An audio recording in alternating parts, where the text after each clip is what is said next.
जय श्री कृष्ण। आप सभी का स्वागत है आपके अपने चैनल श्री कुंज बिहारी पर। आज की वीडियो बहुत ही विशेष है क्योंकि आज की वीडियो में हम जानेंगे प्रदोष व्रत का महत्व, पूजा विधि और प्रदोष व्रत के क्या लाभ हैं। प्रदोष व्रत की पौराणिक कथाएं सुनने के बाद हम जानकारी लेंगे 2026 में पड़ने वाले सभी प्रदोष व्रत के विषय में। पूर्ण जानकारी एक ही वीडियो में। अगर वीडियो पसंद आए तो वीडियो को लाइक करें, शेयर करें और चैनल को सब्सक्राइब अवश्य कर लें ताकि आने वाली हर धार्मिक और बेहतरीन वीडियो आप तक पहुंच सके। तो सुनते हैं प्रदोष व्रत का महत्व। प्रदोष व्रत हिंदू धर्म में एक महत्वपूर्ण व्रत है। इसमें भगवान शिव की आराधना की जाती है और इस व्रत को भगवान शिव की कृपा प्राप्त के लिए रखा जाता है। यह व्रत हर महीने में 2 बार आता है और इसे त्रयोदशी तिथि को रखा जाता है। इस व्रत को विशेष रूप से संध्या समय यानी शाम के समय किया जाता है। प्रदोष का अर्थ है संध्या काल और इस समय भगवान शिव की पूजा करने से जीवन में सुख, समृद्धि, शांति और दुखों से मुक्ति मिलती है। इस व्रत को करने से व्यक्ति पापों से मुक्त हो सकता है और आध्यात्मिक शांति के मार्ग पर अग्रसर हो सकता है। प्रदोष व्रत का वर्णन स्कंद पुराण और शिव पुराण में मिलता है। इन ग्रंथों के अनुसार इस व्रत को करने से व्यक्ति के समस्त पापों का नाश होता है और उसकी सभी इच्छाएं पूर्ण होती हैं। प्रदोष व्रत का विशेष महत्व। इस व्रत को जो भी उपासक रखता है उसके सभी प्रकार के पापों का नाश होता है। यह व्रत विशेष रूप से उन लोगों के लिए लाभकारी है जो आर्थिक समस्याओं, विवाह में देरी, संतान प्राप्ति की इच्छा या जीवन में शांति की कामना रखते हैं। कष्टों और दुखों से मुक्ति देने वाला व्रत किसी भी व्यक्ति के जीवन में अगर किसी भी प्रकार का दुख है तो इस व्रत को नियम और विधि के अनुसार रख सकता है। इस व्रत को रखने के बाद उसके सभी प्रकार के दुख मिट जाएंगे, साथ ही सुख एवं समृद्धि से उसका जीवन मंगलमय हो जाएगा। आर्थिक उन्नति और समृद्धि। इस व्रत को रखने के बाद व्यक्ति के जीवन में धन लाभ होना शुरू हो जाता है। आर्थिक उन्नति के अवसर उजागर होने लगते हैं, साथ ही माँ लक्ष्मी की कृपा बरसने लगती है। भगवान शिव की आराधना के बाद इस व्रत को रखा जाता है। भगवान शिव को सभी भोला भंडारी के रूप में भी जानते हैं क्योंकि भगवान शिव अपने भक्तों की झोली कभी खाली नहीं रखते। परिवार में सुख शांति। अगर आपके परिवार में गृह क्लेश है तो आप इस व्रत को जरूर रखें क्योंकि इस व्रत को रखने से परिवार में खुशहाली एवं सुख शांति फैलती है। साथ ही शत्रुओं पर विजय प्राप्त होती है और मोक्ष प्राप्ति का मार्ग प्रशस्त होता है। संतान प्राप्ति। इस व्रत को रखने से निसंतान दंपतियों को संतान प्राप्ति होती है। यह व्रत आपके पितर से मिलने वाले लाभ को आप तक पहुंचाता है जिससे आपके जीवन में सुख प्राप्ति होती है। श्रोताओं, अब जानते हैं प्रदोष व्रत रखने की विधि। प्रदोष व्रत को पूरी श्रद्धा और नियम के अनुसार करना आवश्यक होता है। व्रत का संकल्प लेकर दिन भर उपवास करना चाहिए और शाम के समय भगवान शिव की पूजा करनी चाहिए। नंबर 1, व्रत रखने वाला उपासक को प्रातः स्नान कर स्वच्छ वस्त्र धारण करके व्रत का संकल्प लेना चाहिए। नंबर 2, इस दिन उपवास रखा जाता है। कुछ लोग केवल फलाहार करते हैं जबकि कुछ पूरी तरह निर्जला व्रत रखते हैं। नंबर 3, संध्या काल में पुनः स्नान करके शुद्ध वस्त्र पहने। नंबर 4, भगवान शिव का पंचामृत, दूध, दही, घी, शहद और गंगा जल से अभिषेक करें। फिर उन्हें बेलपत्र, धतूरा, चंदन, अक्षत और फूल अर्पित करें। नंबर 5, शिव चालीसा, महामृत्युंजय मंत्र और ओम नमः शिवाय मंत्र का जाप अवश्य करें। नंबर 6, पूजा के बाद शिव जी की आरती करें और प्रसाद बांटें। नंबर 7, इस दिन गरीबों और जरूरतमंदों को अन्न, वस्त्र और धन का दान करना शुभ माना जाता है। प्रदोष व्रत की सभी कथाएं। वैसे तो इस व्रत से संबंधित कई कथाएं प्रचलित हैं, लेकिन आज हम आपको इस लेख में 3 महत्वपूर्ण कथाओं के बारे में जानकारी देंगे। ये श्रोताओं, अब सुनते हैं प्रदोष व्रत की कथाएं। एक अन्य कथा के अनुसार एक गरीब ब्राह्मण और उसकी पत्नी बहुत दुखी जीवन व्यतीत कर रहे थे। एक दिन ब्राह्मण को एक ऋषि मिले जिन्होंने उसे प्रदोष व्रत करने की सलाह दी। उसने पूरे विधि विधान से इस व्रत का पालन किया। कुछ ही समय के बाद उसकी आर्थिक स्थिति में सुधार हुआ, उसे संतान सुख प्राप्त हुआ और उसका जीवन खुशहाल हो गया। इस प्रकार प्रदोष व्रत करने से व्यक्ति को सभी सुखों की प्राप्ति होती है। कथा नंबर 2, समुद्र मंथन और प्रदोष व्रत। एक कथा के अनुसार जब देवताओं और असुरों ने मिलकर समुद्र मंथन किया था, तब उसमें से विष निकलने पर पूरे संसार में हाहाकार मच गया। सभी देवताओं ने भगवान शिव से प्रार्थना की, तब उन्होंने वह विष भी पी लिया और अपने कंठ में रोक लिया, जिससे उनका कंठ नीला पड़ गया और वे नीलकंठ कहलाए। यह घटना प्रदोष काल में हुई थी, इसलिए इस व्रत को करने से भगवान शिव की विशेष कृपा प्राप्त होती है। प्राचीन काल में एक गरीब पुजारी हुआ करता था। उस पुजारी की मृत्यु के बाद उसकी विधवा पत्नी अपने भरण पोषण के लिए पुत्र को साथ लेकर भीख मांगती हुई शाम तक घर वापस आती थी। एक दिन उसकी मुलाकात विदर्भ देश के राजकुमार से हुई, जो कि अपने पिता की मृत्यु के बाद दर दर भटकने लगा था। उसकी यह हालत पुजारी की पत्नी से देखी नहीं गई। वह उस राजकुमार को अपने साथ घर ले आई और पुत्र की तरह रखने लगी। एक दिन पुजारी की पत्नी अपने दोनों पुत्रों को सांडिल्य ऋषि के आश्रम ले गई। वहां उसने ऋषि से शिव जी के प्रदोष व्रत की कथा एवं विधि सुनी तथा घर जाकर अब वह भी प्रदोष व्रत करने लगी। एक बार दोनों बालक वन में घूम रहे थे। उनमें से पुजारी का बेटा तो घर लौट आया, परंतु राजकुमार वन में ही रह गया। उस राजकुमार ने गंधर्व कन्या को क्रीड़ा करते हुए देखा तो उससे बात करने लगा। उस कन्या का नाम अंशुमति था। उस दिन वह राजकुमार घर देर से लौटा। राजकुमार दूसरे दिन फिर से उसी जगह पहुंचा जहां अंशुमति अपने माता पिता से बात कर रही थी। तभी अंशुमति के माता पिता ने उस राजकुमार को पहचान लिया तथा उसे कहा कि आप तो विदर्भ नगर के राजकुमार हो ना, आपका नाम धर्मगुप्त है। अंशुमति के माता पिता को वह राजकुमार पसंद आया और उन्होंने वहां कि शिवजी की कृपा से हम अपनी पुत्री का विवाह आपसे करना चाहते हैं, क्या आप इस विवाह के लिए तैयार हैं? राजकुमार ने अपनी स्वीकृति दे दी तो उन दोनों का विवाह संपन्न हुआ। बाद में राजकुमार ने गंधर्व की विशाल सेना के साथ विदर्भ पर हमला किया और घमासान युद्ध पर विजय प्राप्त की तथा पत्नी के साथ राज्य करने लगा।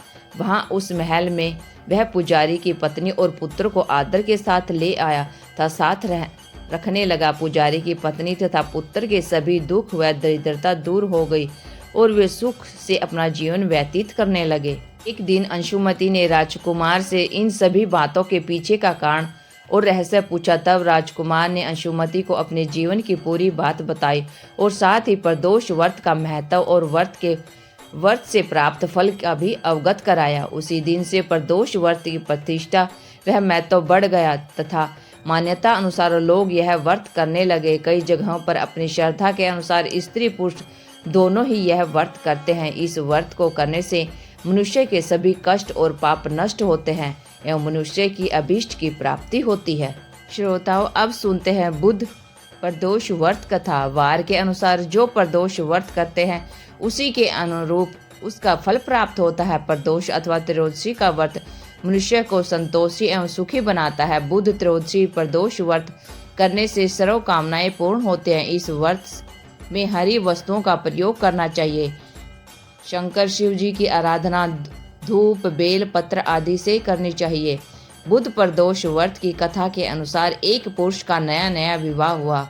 विवाह के 2 दिन बाद उसकी पत्नी मायके चली गई। कुछ दिनों के बाद वह पुरुष पत्नी को लेने उसके यहाँ गया। बुधवार को जब वह पत्नी के साथ लौटने लगा तो ससुराल पक्ष ने उसे रोकने का प्रयत्न किया कि विदाई के लिए बुधवार शुभ नहीं होता, लेकिन वह नहीं माना और पत्नी के साथ बैलगाड़ी में चल पड़ा। विवश होकर सास ससुर ने अपने जमाई और पुत्री को भारी मन से विदा किया। नगर के बाहर पहुंचने पर पत्नी को प्यास लगी। पुरुष लोटा लेकर पानी की तलाश में चल पड़ा। पत्नी एक पेड़ के नीचे बैठ गई। थोड़ी देर बाद पुरुष पानी लेकर वापस लौटा। तब उसने देखा कि उसकी पत्नी किसी के साथ हंस हंस कर बातें कर रही है और उसके लोटे से पानी पी रही है। उसको क्रोध आ गया। वह निकट पहुंचा तो उसके आश्चर्य का कोई ठिकाना न रहा, क्योंकि आदमी की सूरत उसी की भांति थी। पत्नी भी सोच में पड़ गई। दोनों पुरुष झगड़ने लगे। धीरे धीरे वहां काफी भीड़ एकत्रित हो गई और सिपाही भी आ गया। हम शक्ल आदमी को देख वे भी आश्चर्य में पड़ गए। उन्होंने स्त्री से पूछा, उसका पति कौन है? वह किम कुम मूड हो गई। तब वह पुरुष शंकर भगवान से प्रार्थना करने लगा, हे भगवान हमारी रक्षा करें, मुझसे बड़ी भूल हुई है। मैंने सास ससुर की बात नहीं मानी और बुधवार को पत्नी को विदा कर लिया। मैं भविष्य में ऐसा कदापि नहीं करूँगा।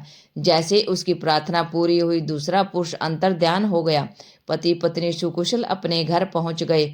उस दिन के बाद से पति पत्नी नियम पूर्वक बुध त्रयोदशी प्रदोष का व्रत रखने लगे। अतः बुध त्रयोदशी व्रत हर मनुष्य को करना चाहिए।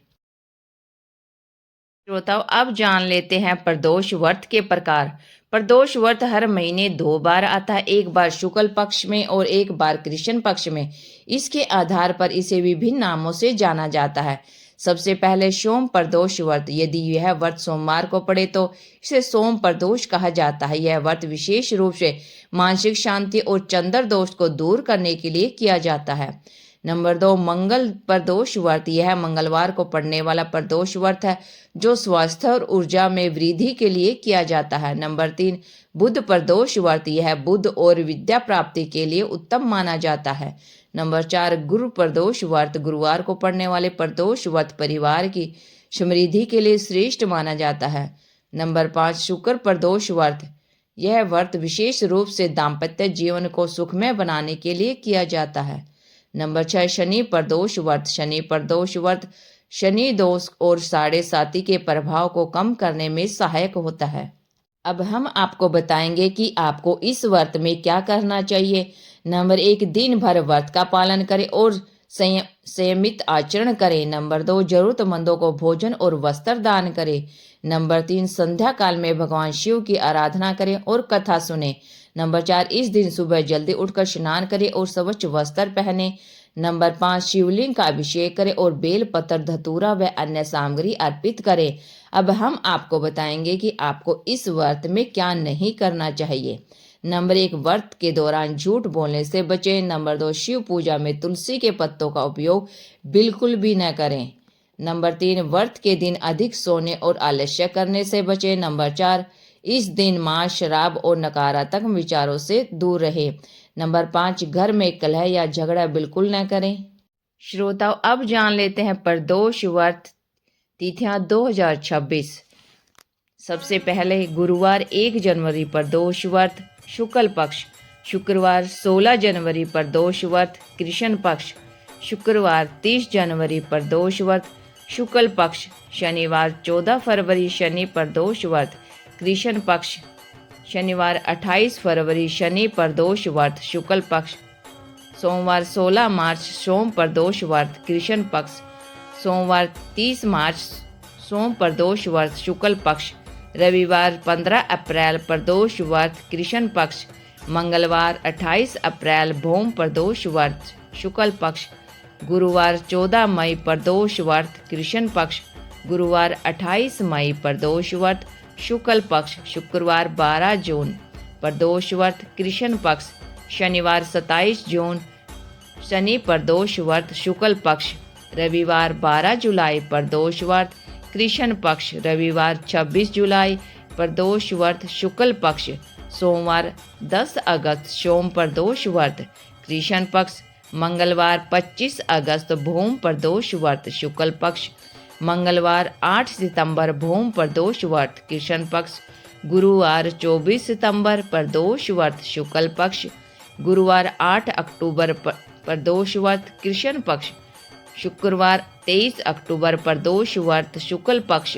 शुक्रवार 6 नवंबर प्रदोष व्रत कृष्ण पक्ष। रविवार 22 नवंबर प्रदोष व्रत शुक्ल पक्ष। रविवार 6 दिसंबर प्रदोष व्रत कृष्ण पक्ष। सोमवार 22 दिसंबर सोम प्रदोष व्रत शुक्ल पक्ष। ये तो थी 2026 में पड़ने वाली प्रदोष व्रत लिस्ट। प्रिय श्रोताओं, अब जान लेते हैं प्रदोष व्रत के उद्यापन की विधि, क्योंकि किसी भी व्रत को रखने के बाद उसका उद्यापन करना आवश्यक होता है। प्रदोष व्रत के दिन भगवान भोलेनाथ की पूरी विधि विधान से पूजा की जाती है। वहीं उद्यापन करते हुए भी कुछ खास बातों का ध्यान रखना जरूरी होता है, जो इस प्रकार हैं। प्रदोष व्रत का उद्यापन त्रयोदशी तिथि को ही करना चाहिए और अत्यंत शुभ भी माना जाता है। उद्यापन 11 या 26 प्रदोष व्रत रखने पर ही किया जाता है। इससे कम या ज़्यादा दिन के व्रत करने से बेहतर व्रत की इस संख्या को माना जाता है। उद्यापन करने से एक दिन पहले भगवान गणेश की पूजा करना शुभ होता है। जिस दिन उद्यापन किया जाता है उससे एक रात पहले घर में कीर्तन व जागरण किया जाता है। उद्यापन के दिन सुबह सवेरे स्नान पश्चात पूजा का मंडप सजाया जाता है। इसके अलावा घर में रंगोली बनाना शुभ मानते हैं। घर में शांति पाठ किया जाता है। भक्त इस दिन पूरे मनोभाव से शिव आरती गाते हैं। भक्त अपनी मनोकामनाएं और इच्छाएं भोलेनाथ से कहते हैं। उद्यापन के पश्चात सभी में प्रसाद का वितरण होता है। वीडियो के अंत में जानते हैं निष्कर्ष। प्रदोष व्रत एक अत्यंत प्रभावशाली और मंगलकारी व्रत है जो भगवान शिव की कृपा प्राप्त करने का सर्वोत्तम माध्यम है। इसे विधि पूर्वक करने से जीवन की सभी परेशानियां दूर होती है और सुख समृद्धि प्राप्त होती है। यदि आप इस व्रत को पूर्ण श्रद्धा और निष्ठा से करेंगे तो निश्चय रूप से आपके जीवन में सकारात्मक बदलाव आ जाएगा। हम आशा करते हैं कि आज की वीडियो आपको बहुत ही पसंद आई होगी और हमें उम्मीद है प्रदोष व्रत से जुड़ी नवीन जानकारियां आपको प्राप्त हुई होंगी।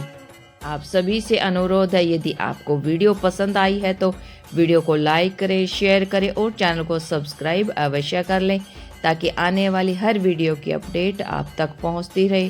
Thank you for watching my video. जय हिंद, जय भारत, जय श्री कृष्णा। राधे राधे, जय श्री कृष्ण और कमेंट बॉक्स में जय भोलेनाथ अवश्य लिखे। राधे राधे।